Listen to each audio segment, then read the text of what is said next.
you hear me? Can you hear me? This mic is, we're almost there. All right, beautiful. Okay, hello. I am encouraged by the conversation I heard. And before I get any further, small disclaimer. So if you look at the list we're going to work through today, you may notice one thing missing that, there's a lot of in Abbotsford. Can someone just guess? Sikhism, correct. Okay, blame Andy Steiger. So if you have feedback, it's at asteiger@northview.org, and you can email him and tell him, Andy, when you live in Abbotsford, BC, and you're writing a book about questions people face, why would you not include people in your own backyard? And see what he says. Just kidding. And I'm roasting him. So we're gonna work through some of those things. But before we get into that, some of you probably don't know who I am. So let me tell you a little bit about myself. As you see from my name tag, my name is Freddie. I'm one of the pastoral interns on staff here at Northview. I work in community along with Colin, and I am married to Rebecca. So I married a nice Canadian girl. That's important to note because I myself am not Canadian. Guess where I'm from? America. You can smell the freedom as I walk into a room. Yeah, just kidding. I have been told I am easily the most humble and loving American that most people have met, which is kind of depressing because I've not often been told that I am humble nor loving. But that's just the way Canadians talk about Americans, and that's all right. We have a friendly rivalry, the same way a baseball has a rivalry with a bat, and America being the bat in this illustration. Okay, just kidding. Now that I've alienated all of you, let's talk about stuff that actually matters. Okay, so today we're going to look at one question. There's one thing guiding everything we're going to talk about. Do all religions lead to God? The video that we watched about the young lady traveling to a different culture it's very relevant. Like most of us, if you've ever traveled, as soon as you interact with someone who talks different and looks different, you realize, you know what, this person isn't stupid. They have a brain, and they're trying to understand the world, and they don't think some of the things that I think. And as you interact with them, you start to think, well, either they're wrong or I'm wrong, or we're both wrong. But I have to know. I want to know something. And if you have not traveled much, as you look around, Abbotsford is growing in its diversity, and you will interact with people that are just different than you, that believe different things. And so this question, it's never that far away. Sometimes people talk about other things, but ultimately, this is an important question, and it's worth interacting with.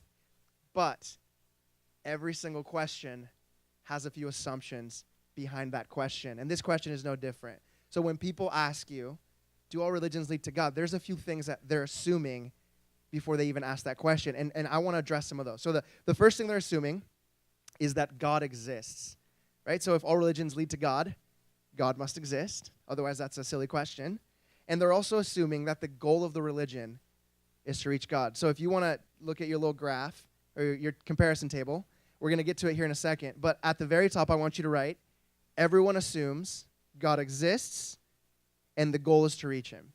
If they ask this question, right? Not everyone asks this question, but many, many people do. And if people start to ask this question of, are all religions true? Do all religions lead to God? How does my religion compare to everyone else's religion?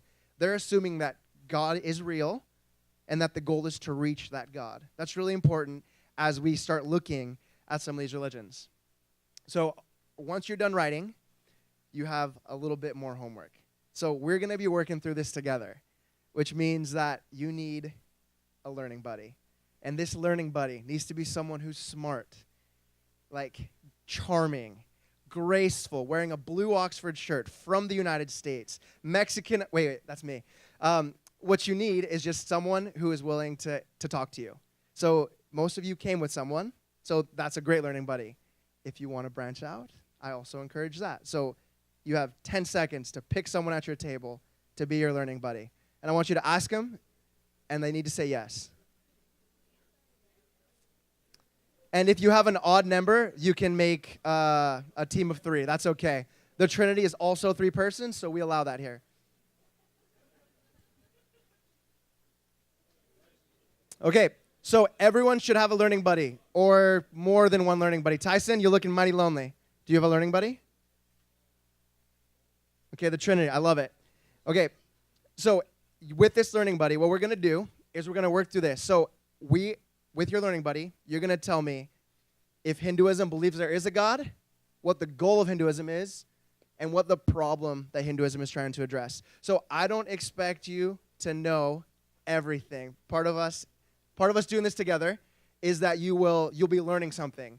But the reality is, if you guys could keep your eyes, the reality is that every culture believes something about God. Every culture teaches stuff about God. And in Canada, we have all of these and Sikhism, I know, which we're not going to address today, unfortunately. But all of these are present. So whether you've learned it implicitly or explicitly, whether someone has told you this is what Hindu people believe about God, or whether someone who knew someone who watched a show with Hindu people said something, you've heard something. And or take a wild guess, whatever it is. So you guys have about a minute, you and your learning buddy or learning buddies, to tell me what Hinduism thinks about God. Is there a God? Is there not a God? What's the goal of Hinduism? And what problem in humanity is Hinduism attempting to address? So whatever you got. About a minute. So here we go. We're going to work through it together. So, does Hinduism believe there is a God? Yes. But not one, many. Many. What's that? Not true. Enlighten me. Which I'm going to get to. I appreciate your patience, though. Many gods in one. So here's a common Hindu phrase. Brahman is Atman, and Atman is Brahman. So Brahman is the one everything, and Atman is people. So Hinduism is saying there is millions of gods, but one God. So essentially they're saying there is a God. There is something out there to be sought. So we're going to just say yes. Many/one. Okay, is the goal to reach this said God?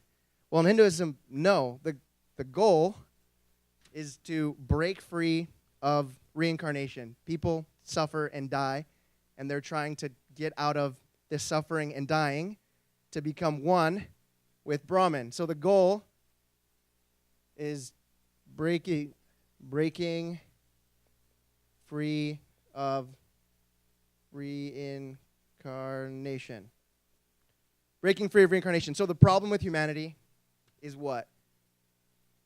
Suffering. So essentially it's suffering and the ignorance that people don't know that they're part of this one. So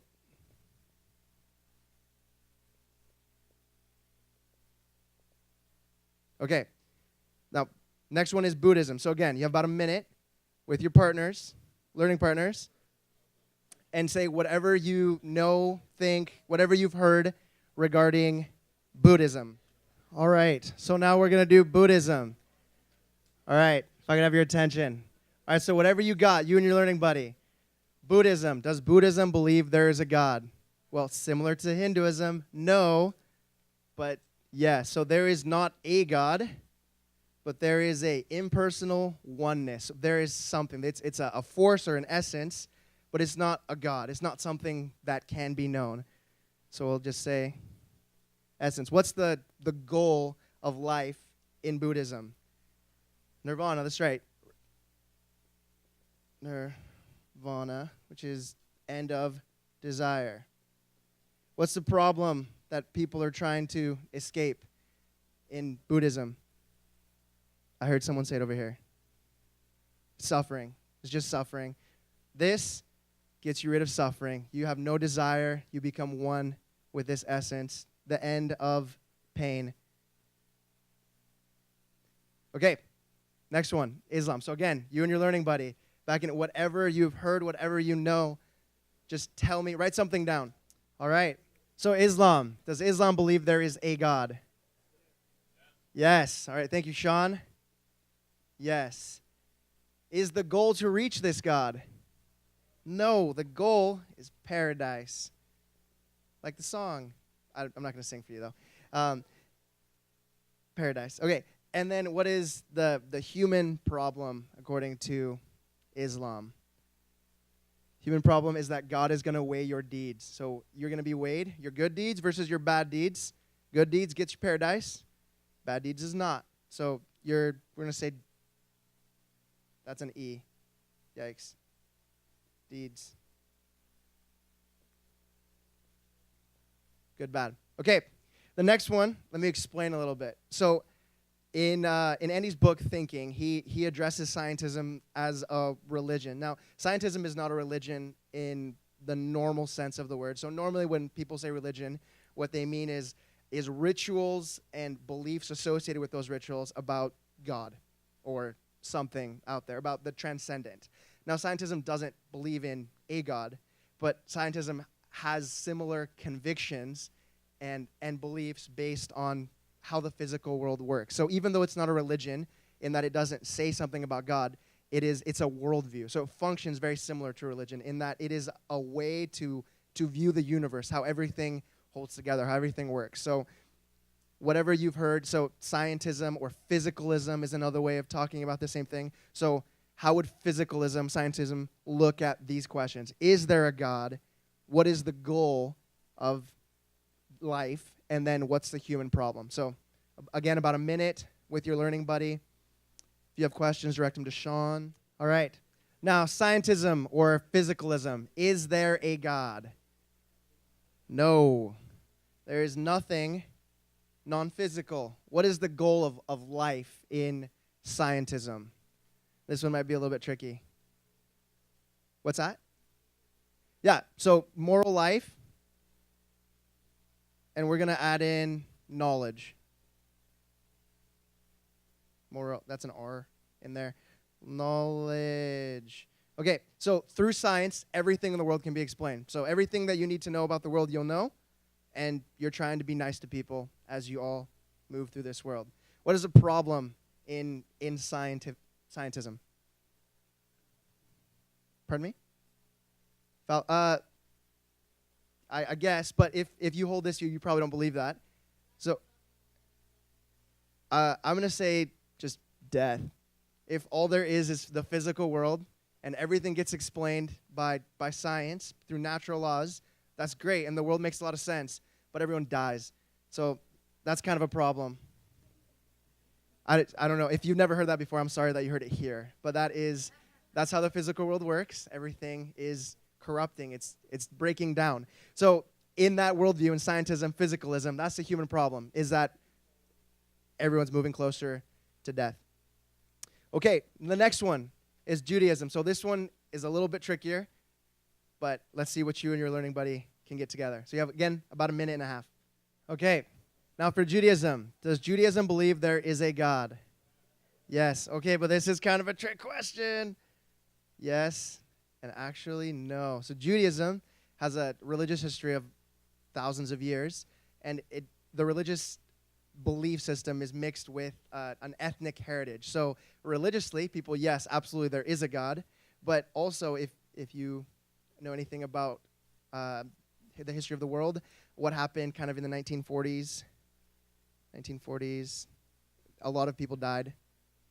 World War II, what was a defining event within World War II? The Holocaust, right? So actually, there's a lot of Jewish people that don't believe in a God, largely because of historical events. Now, they look at those and they say, listen, this worked for a lot of people for a lot of years, but with that amount of suffering for one specific ethnic group, if God is real, he's not good. That's even if he's real. So Judaism, religiously, absolutely there is a God, but as an ethnic heritage, as a system of traditions passed down, there are many who do not believe in a God. What is the goal of life in Judaism if you do believe there's a God? Promised land, yeah, heaven, promised land, whatever it is, life after death, we'll say. And then if you do not believe that there is a God, it's basically the same as this, moral life, knowledge. And then the human problem for Judaism. If you believe that there is a God, what is the human problem for Judaism? And your goal is life after death. Yeah. Law. Keeping. As in, people don't. But they want life after death. If you do not believe in a God, then it's basically the same as this. Okay, now we get to the best part. I want you to tell your learning buddy what you believe. So you believe something about God, you believe something about the goal of life, and you believe something about the human condition. whatever it is. So this one, I'm going to give you much longer. You have 5-6 minutes, and I want you to tell your learning buddy what you believe, because everyone believes something. And you're not telling me, so you don't have to feel shy at all. You're telling someone that you probably already know, or someone that at least has been smiling at you for the last 20 minutes. So tell them whatever you got. Write it down. Feel free to critique them. Feel free to ask more questions, right? This is an opportunity for you to share what you actually believe. Okay, so I hope you had a chance to tell your learning buddy what you believe. And I encourage you, you can stay as long as you want after, my treat, and keep talking to your learning buddy about whatever you believe. But because I'm on the stage, I'm going to tell you what I believe. So what I believe is Christianity. That's the way I view the world. Christianity believes there is a God who exists in 3 persons. Christianity believes that the goal of life is life eternal with God. So not just living forever, but life with God specifically. And the problem in the world is sin/death. Homework too, little sister.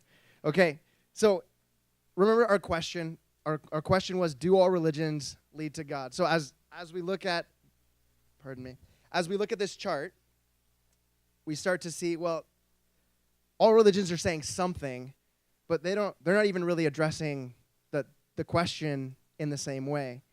See, I'm wearing a Fitbit. I like to keep track of my steps. And the frustrating thing about Fitbits is that they're kind of annoying to charge because you actually have to pull it off of the rubber band that keeps it on my wrist. My wife has an Apple Watch. She reminds me every single day. I can charge mine by keeping it together. And I remind her, well, I'm not an elitist person, so I like to run Fitbit. No, I'm kidding. I don't say that to her. That'd be rude. Anyways, I turn mine off to preserve some battery life. And then the next day I have to turn it back on, and the watch works great. There's battery. The screen is on. I can see the seconds hand turning. But if I look at that watch, its time is actually off. And it actually could cause me to miss a meeting. And that almost happened today. I almost missed a meeting because my watch was off. And I was looking at it, and I'm like, but it's working. The problem with my watch is it wasn't synced with my phone. And all my watch does is reflect what is true for my phone. The way religions work is that they're all saying something. They all make sense. They're all trying to tell you something about how the world works. But what I'm trying to tell you is that Christianity is the only one that's synced with the phone, that's synced with reality. Christianity is the only one that I think is true. So every religion is saying something, but only Christianity is true. So a better question is not, do all religions lead to God, but are all religions true? See, all religions are saying something, but they have fundamental conflicts. See, they can't even agree on if there is a God, right? Buddhism and scientism do not believe in a God. It's either an impersonal force or nothing at all. If there is a God, that God can't even be known, according to Islam. So not every religion is trying to answer that question about God in the same way. So when we ask, do all religions lead to God, our assumptions behind that question are actually wrong, and we need to change the question. And a better question is, are all religions true? See, I know it seems a little bit arrogant, a little bit maybe hard to prove, saying it in our postmodern context that only Christianity is true, but that is the nature of truth. Truth, by definition, excludes falsehood. Truth, by definition, is the only way. And Christianity is claiming to be the only way. Jesus Christ himself said in John 14:6, I am the way, the truth, and the life. Christianity is claiming to be this one thing that shares all of reality. And I know in our world that seems a little bit maybe frustrating. I know it's not a view that people in Canada particularly really enjoy. It seems a little bit arrogant, right? So maybe what in our culture, a better way of saying it is, well, Christianity is true for me. Christianity is my religion. That's what I believe. And that makes it a little bit easier for us to palate. But you see, that just doesn't really work. When I was a little kid, my parents told us, we're taking you, myself and my little brother, to Mexico. My mom and dad are Mexican, and we were going to go back. This was the first time I'd ever traveled outside the country, and we were going to go meet my grandparents. And we were both very excited. So they said, listen, stuff is way cheaper in Mexico, so you can save all your chore money, and you can buy like a lot of nice stuff. And I think we were like 8, 9, 10, something like that. So we both were like, yeah, we're going to save money. And then they gave each of us $20. My little brother was not very bright, and he remembered how, you know how a lot of change is more money? I hope you see where the story's going. So what he did was he tore up his $20 bill, and he was like, look at all the $20 pieces I have. And I was like, man, I don't think it works like that. And he was like, nah, it definitely works like that. All the money that I have is going to buy me all the things in Mexico. And I was a little kid, so I didn't have the vocabulary to explain to him, listen, just because you really believe something doesn't make it true. And because he really believed he made himself a lot more money. Like that just by tearing it up. It was the quickest scheme to double his money or triple his money in the history of humanity. So my little brother basically made that argument. Well, it's true for me. It's true for me. And we kind of look at that and we laugh. Like that's silly. That's not true. Just because it's true for you doesn't make it true for everyone. And what I'm telling you is that Christianity is saying, I'm not true for you. I'm true for everyone. And either it's right or it's wrong. But what it's saying is it's true for everyone or it's not. See, our culture kind of loves that saying because when they say true for me, what they mean is it's meaningful. Like it's important to me. These are my values. And that's great. But if we're going to talk about truth, we should use what the term actually means. And what truth excludes falsehood. And what Christianity is saying is that it's the one that's synced with the phone. That this is reality. If you've heard of, I drew something for y'all beforehand. Check this out. I'm very excited. This is the first time I've been able to flip it. So I'm really looking forward to it. Unless it breaks, in which case, oh, come on. Who can guess what it is? Who said horse? Get out. It is a very large elephant rat. No, it's an actual elephant. It's an elephant. I want to end with this. If you have been around any kind of conversation, what we're talking about today is religious pluralism. That's the technical term. The idea that all religions are saying the same thing, basically, right? That if people understood that, they would be willing to get along. Do you want to put the bumper sticker up? Coexist, right? That's what we need to do. If people could just get that through their heads, the world would be a better place. And kind of a flagship picture or illustration for this is the elephant and the 3 blind men. So if you're familiar with the story, there's a dude right here touching the tail. There's a dude right here touching the leg. And there's a dude, that dude is decapitated. Right there, touching the ear. And what the parable is saying is that, that's a pretty good picture. I don't know. Thank you. So one person appreciates me. This is a mountain. So the person on the mountain is looking down. That's eyesight. Listen, I went to Bible school, not art school, so I need you to cut me some slack. Okay, so the point of this parable is that these are people, so Christians, Buddhists, Muslims, they're all searching for the same thing. They're searching for God. And their problem is that they're blind. They don't know that there's other people on the same search as them. And the person up here is saying, listen, if you guys could just look up from your search, right? You keep staring at the ground because you're just trying to put one foot in front of the other. If you looked up, you would see you're not alone. We're all trying to coexist. We're all searching for the same thing, man. Just get along with people, and the world will be a better place, right? The person that tells a story conveniently is always right there. Isn't that nice?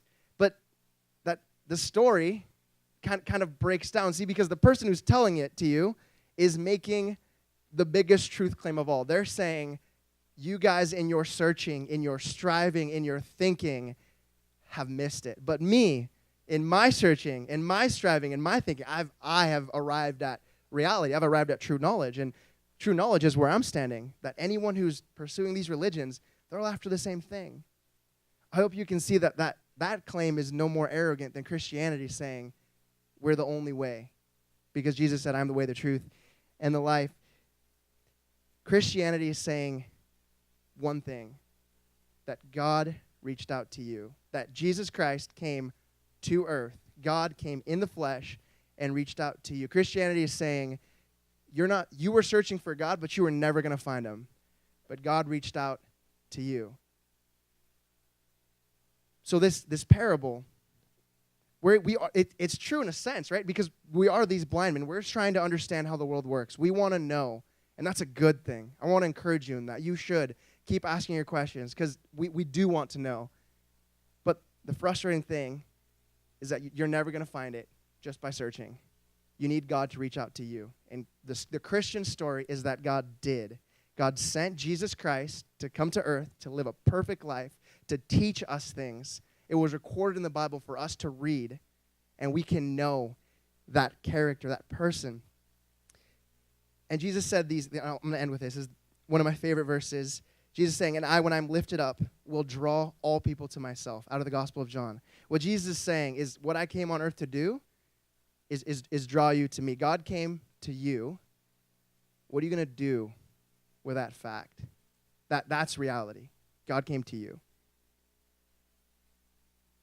So we have, on that note, we have some discussion questions. So you'll have, again, 10 minutes or so to interact with those, and then we'll have a panel discussion. I want to remind you there are little pieces of paper on your tables. So if you have any questions regarding anything that I said or anything that came up in your groups or with your learning buddy, feel free to write them down, and we will do our very best to answer them. But at the very least, we'll interact with anything that you bring up. Okay, so about 10 minutes. Okay, this is a great one.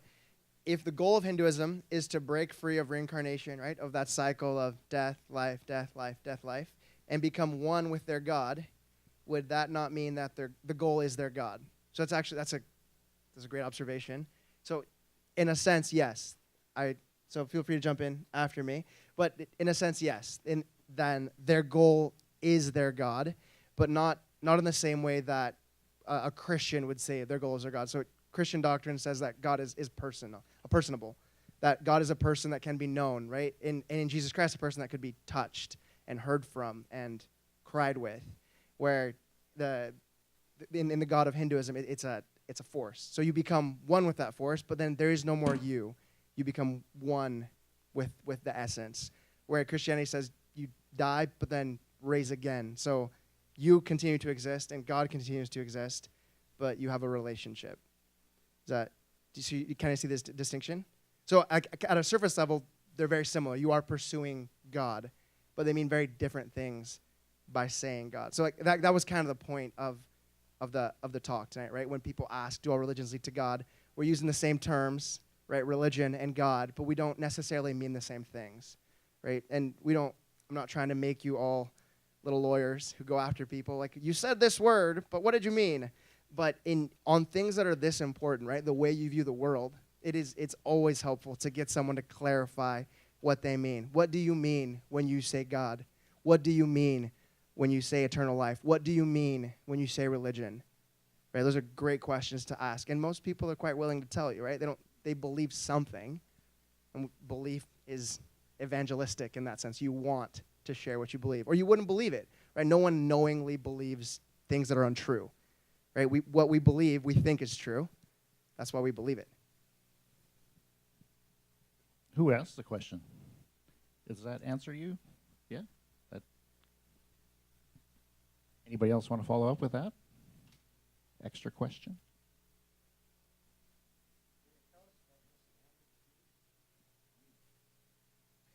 What do you want to know? Because my knowledge is very limited. So...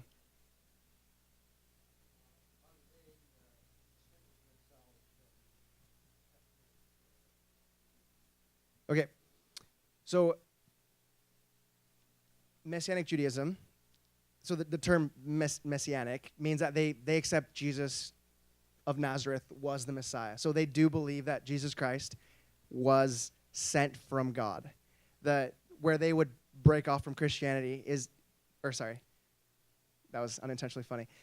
Christianity initially broke off from Judaism. So Christians would say that we are the fulfillment of Judaism. Judaism led to Christianity, led to Jesus, and then Jesus birthed the church. But Messianic Jews will say that Jesus was for sure the Messiah, but his goal was not to start a new religion. His goal was not to make all the Gentiles Christians. His goal was to to make Jewish people a kingdom again, and that he's working on that. So Messianic Jews continue to hold some of the traditions of Judaism that they would have held back since the temple, as well as they can now without a temple. But so that they're people that are like culturally Jewish, but and continue to maintain some of the practices of Judaism, but still like Jesus. So it in that sense, it would be it's not. Sorry, so this is very much watering it down, but it's not that different than someone. So like I'm American, right, and I know a lot of Americans who will run around saying that America is that's God's chosen people, right? So they were really patriotic, and then they became Christians, right? And they kept some of the stuff they used to believe. Messianic Judaism is kind of like that. So that's a little bit uncharitable in presenting it that way, but ultimately they're trying to hang on to Judaism and Jesus at the same time. Okay, I might disagree a little bit with Freddie. I love it. Do it. That might not be kosher, but you like that? That was pretty good. Yeah. He's amazing, isn't he? But most of the Messianic Jews that I've interacted with would fall within the Christian fold in the sense that they would see Jesus as God, but would hold on to the cultural aspect within Judaism simply because that, like any culture, that is something that can be good, and that was something that was initiated, and the promises and the covenant and all of those things came to and through the Jews, and therefore they see Jesus as the fulfillment of that, and they see Jesus as God. At least in my experience, that's where they would fall. So I would say they would still fall within the Trinitarian understanding of that, and therefore would fall into the last category as was seen on the chart. Sure. And for clarification, I would not say they're not Christian. They're not Christian in the sense that they're not evangelical. Right? Like that was the distinction I was trying to make. Is right that they're culturally still maintaining very strong ties to the Jewish faith, which goes back thousands of years. There was one more over here first.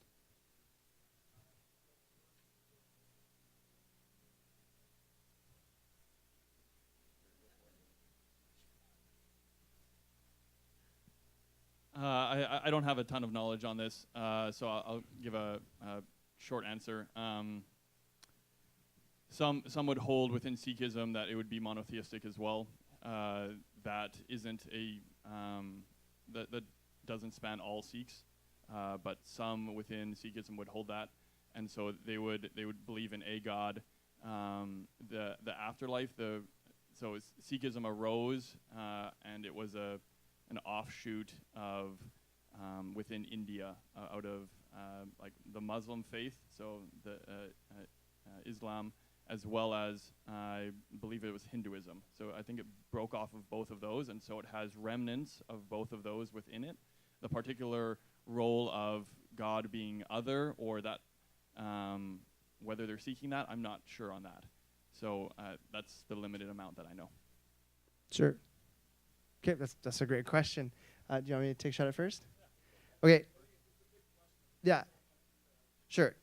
Okay, so the first thing I would mention is Christianity is full of proficient writers. So one thing that makes this a question that we can even interact with is that we can actually do a pretty good job of what's called historical theology. We can track what Christians have believed basically since Moses, based on their writings, right? So the exact content of those beliefs, right, will vary depending on how you date certain books in the Old Testament, what you believe about who wrote those books. But ultimately, the record of Judaism leading into Christianity goes back to like 2400 BC, I think, depending on how you date it. So from then until now, so that's 4,000 years. We have 4,000 years of recordings of what God has revealed, right? So the Christian belief about the scriptures is that what has been written by men is what God intended to be written through the Holy Spirit. So as the church has grown from after Christ, that people have interacted with the scriptures to found their beliefs. And if you look at the church today, that might be hard to believe because we're all reading the same Bible, but we have incredibly different beliefs, right? Like even within Christianity, there's thousands of denominations, right? And then like groups that we didn't interact with today would be like Jehovah's Witnesses or Mormons or Seventh-day Adventists. So there's other groups that are like what we would call like sub-Christian groups, or some people would call them Christian cults, like regardless of the term that you would use, right? So there's a lot of variety, but first of all, what encourages me is that we can even attempt to address this question based on the sheer amount of writing that is Christians have written, and then everything that most Christian creeds would be associated with some form of scripture, right? So they would say, we believe this because this verse. So we can look at the verse to see if that is indeed found in the scriptures. Like, I do not feel like that was a great answer based on the looks I'm getting. Well, but Freddie, like, we'll hop in here in totally, mine, and we'll add to that. We'll supplement no, that. totally, but that good start. It's a huge question, right? Yeah. Yeah, so like basing off of the assumption that God delivered the word, because that was how your statement said, right? That what was delivered was in fact from God. So basing off that assumption, taking a look at like textual criticism in our day and historical criticism, we have people their entire job is to look at passages and texts and go back and look through what's called interpolations. So different texts at different times, and to say which one of these, through what's called textual criticism, which is actually a science, which one of these was first and which one of these is most accurate. And they continue to go back all the way to texts that we have dating from the time of Christ, with the Dead Sea Scrolls pertaining to what was written before Christ. And we have, even fairly closely after, we have texts relating to the New Testament. And so the sheer number, which is something that Freddie said, of the texts that we have in a whole bunch of different languages, in Syriac and in Greek and in a whole bunch of these different languages, the sheer number is grossly overwhelming compared to any other ancient text. So if I was to ask the question, who here believes that Alexander the Great lived? We would say, oh, well, like, I think I've heard of Alexander the Great. I think that he lived. Or, hey, I think, Julius Caesar, like, was he a person? We'd be like, yeah, like, I think Julius Caesar was probably a person. When we take a look at the texts that we have that describe these particular people, the first text that we have for I believe Alexander the Great is like 300 years after he lived.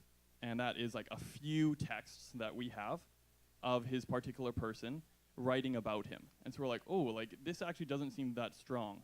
Whereas we see in relation to the Bible, it's about 15 to 20 years after Jesus died that we have these texts starting to arrive, and so many of them that we can check the historical accuracy of those documents with the other documents that we have to actually relate that this is by far, hands down, the most historically accurate document there is that exists in the world. Sure. So Alexandria is a historical event. Like, I absolutely agree with you.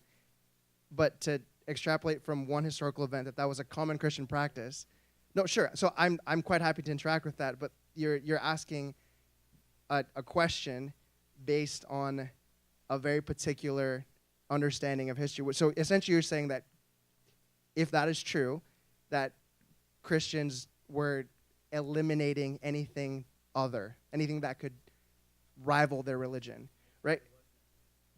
Okay, sure. So like, that's a pretty big claim. So I want to know how you know. I want to know what stories you. So Alexandria is a great example, but that's one, right? And to argue that from one place, right, when Alexandria, Jerusalem, and Rome were the centers of the Christian church.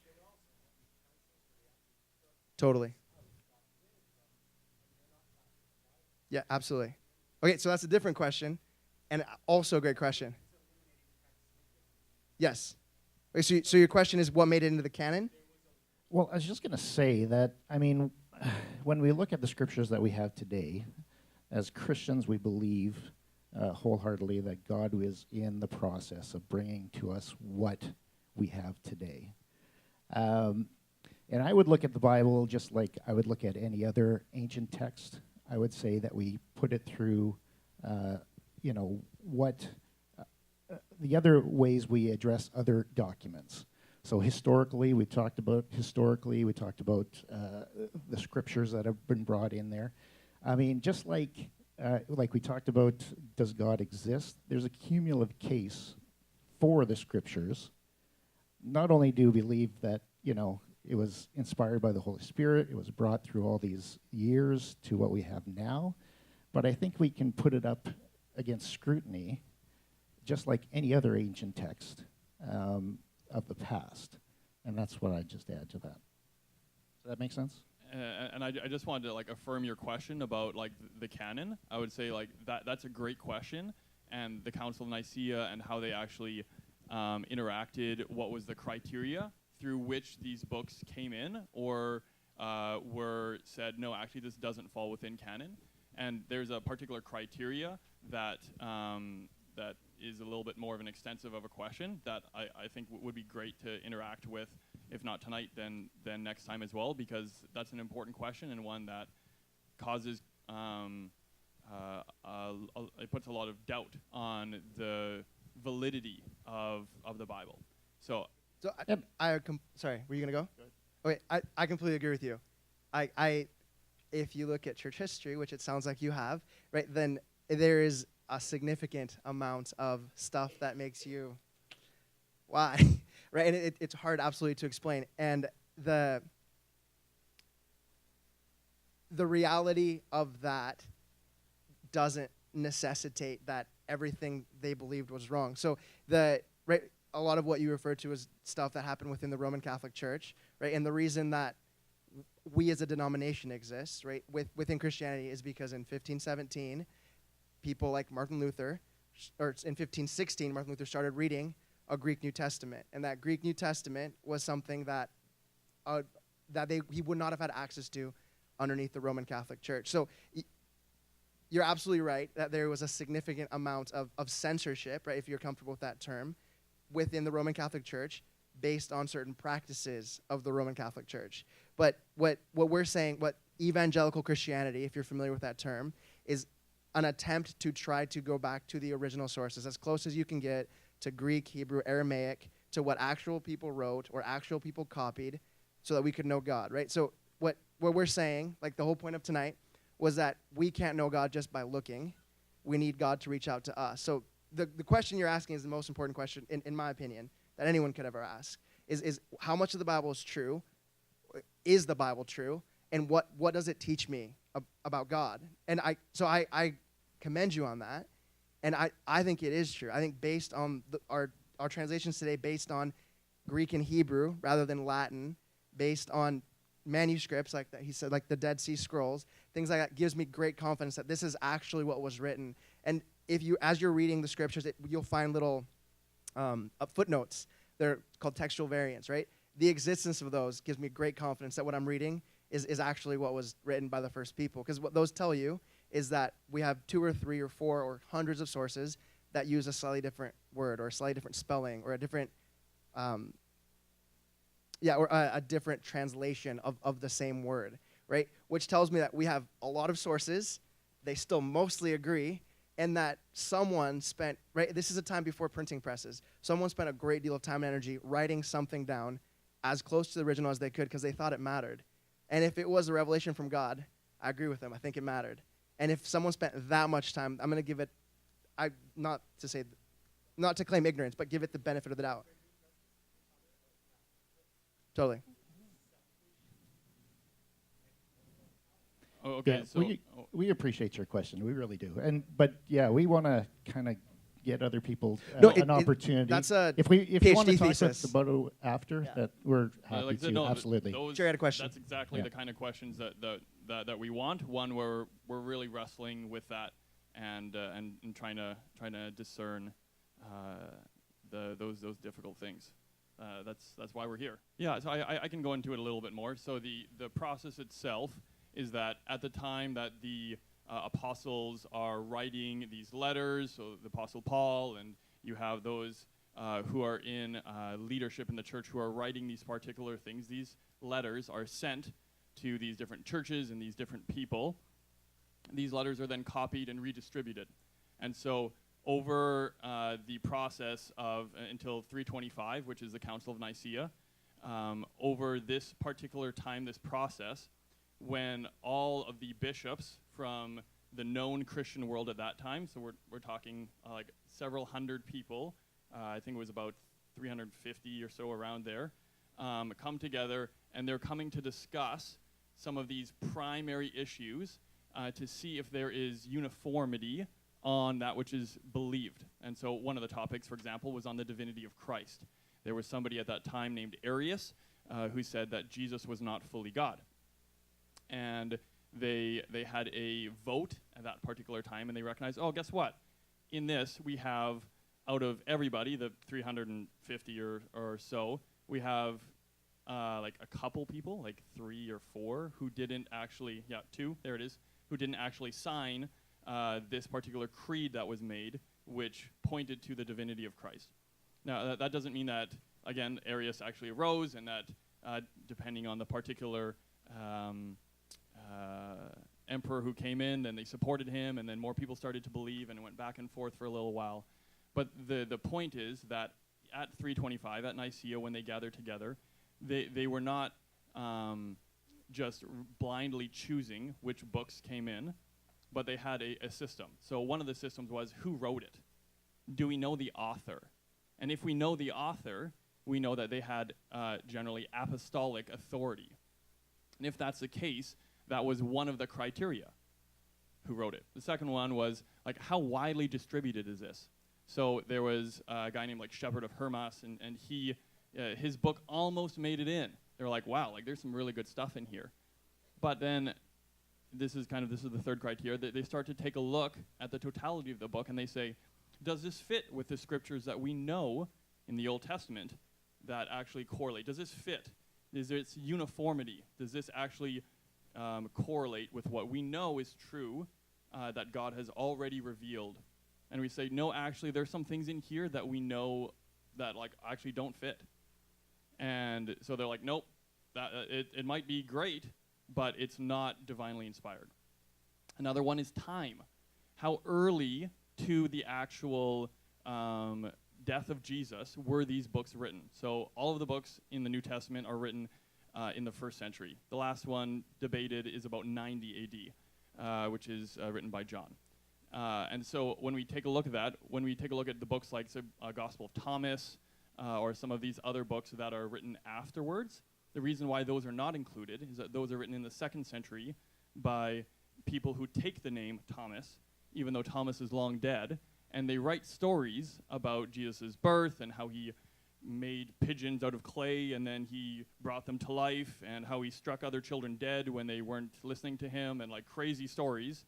They write those after, and because they're after the time, because they are not written by an apostle, because they don't conform with what is already known to be revealed by God, they're not included. And so that's part of the process. It goes deeper, but I don't want to take up all the time in case there are other questions as well. That's part of the process by which they went through and said, these are actually within the canon. It's already believed. People are already accepting this throughout the Christian church. These are already uniform. We're not creating a canon. We're recognizing what is already believed among all of the Christians. So that's a snapshot of that process. I hope that's helpful. Any other questions? We have about 5 minutes left here.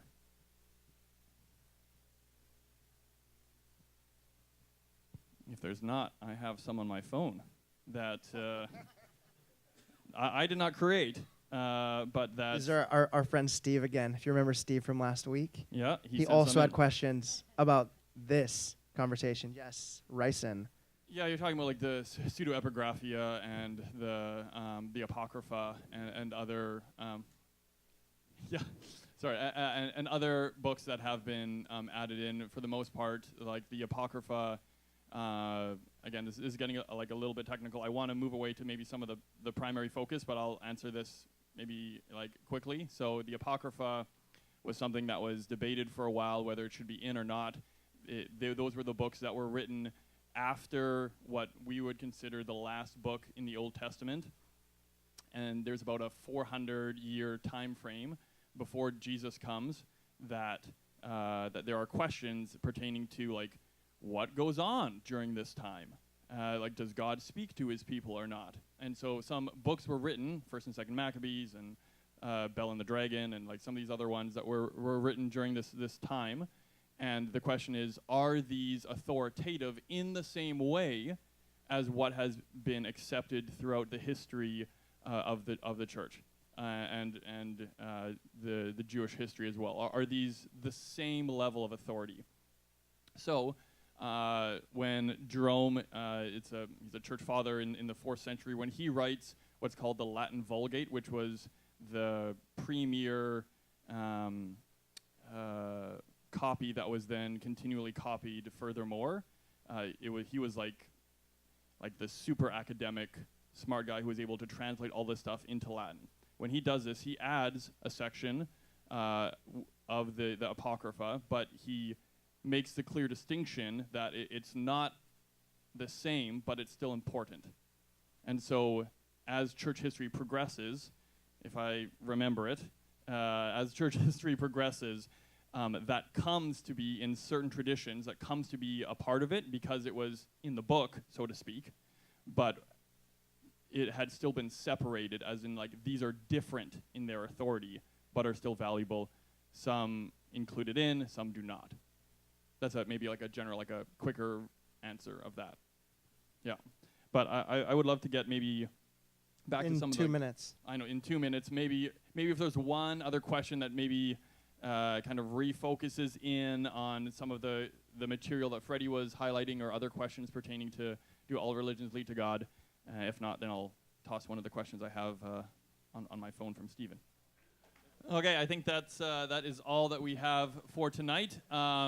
Just to remind you, next week we're going to be talking about the question, why is there evil? And it'll be a doozy. I'm going to be presenting on that one. So we hope to see you there, and have a great week.